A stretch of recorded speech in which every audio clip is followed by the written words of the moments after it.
Bentinck স্ট্রিটের আগে এই যে সিপিএম এর মিছিল লালবাজার চলো অভিযান কর্মসূচি সেটাকে এগোতে দেওয়া হবে না। ঠিক কি ধরনের প্রস্তুতি পুলিশের তরফে নেওয়া হয়েছে এই মিছিলকে বেন্টিং স্ট্রিটে আটকে দেওয়ার জন্য, দেখাও পার্থ।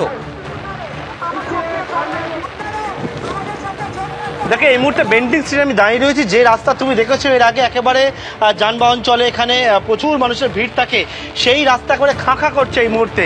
কারণ কি, কারণ গোটা চারপাশে অর্থাৎ লালবাজার যাওয়ার যে রাস্তা সেই চারপাশে রাস্তা সম্পূর্ণ বন্ধ করে রাখা হয়েছে।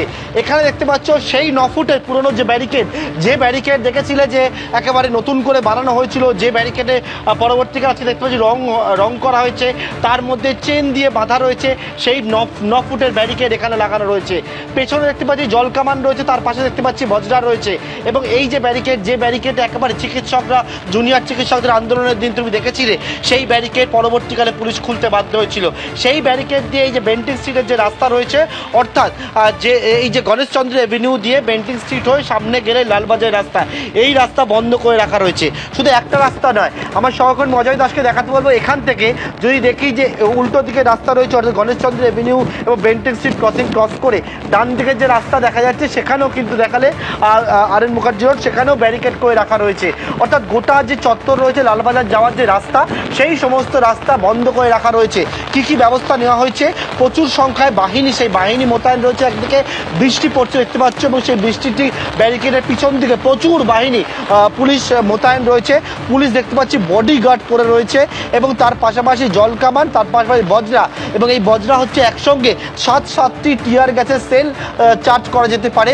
এবং জল কামানের জল শেষ হয়ে গেলে পরবর্তীকালে পিছনে দেখতে পাচ্ছি সেখানে কিন্তু দমকলের ইঞ্জিনে রাখা রয়েছে, যাতে জল কামানের যে ট্যাঙ্ক সেটাকে ফিল করার জন্য। টিয়ার সেল তারা নিয়ে রেখেছে, হ্যান্ড টিয়ার আর যেগুলো আছে, যেগুলো হচ্ছে স্মোক বোম, সেগুলো কিন্তু প্রস্তুত করে রাখা রয়েছে। এবং এই গোটা যে চত্বর রয়েছে সেই চত্বরে সবাইকে একবারে ফাঁকা করে দেওয়া হয়েছে। গোটা রাস্তা বিভিন্ন জায়গায় গার্ডরেল ব্যারিকেড দিয়ে রাখা হয়েছে, যাতে আজকের যে অভিযান, সেই অভিযানের মূল যে দাবিটা, অজয়কে বলবো ছবিটা দেখানোর জন্য, যে দাবিটা, সেই দাবি হচ্ছে যে কলকাতার পুলিশ কমিশনারকে অপসারণের দাবি।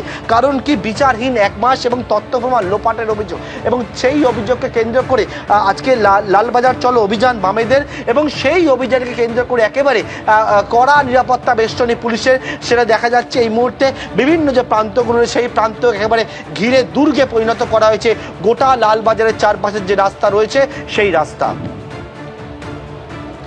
বামেদের লালবাজার অভিযান, সিপির পদত্যাগের দাবিতে লালবাজার অভিযান করছেন বাম কর্মী সমর্থকেরা, এবং সেই মিছিল আটকাতে পুরোপুরি প্রস্তুতি নিয়ে রাখা হয়েছে পুলিশের তরফে। বামেদের লালবাজার অভিযান আটকাতে পুলিশের ব্যারিকেড এবং গার্ডরেল প্রস্তুত রয়েছে। সেই ছবি আপনারা দেখতে পাচ্ছেন বেন্টিং স্ট্রিটে, সেখানে পুলিশের ব্যারিকেড।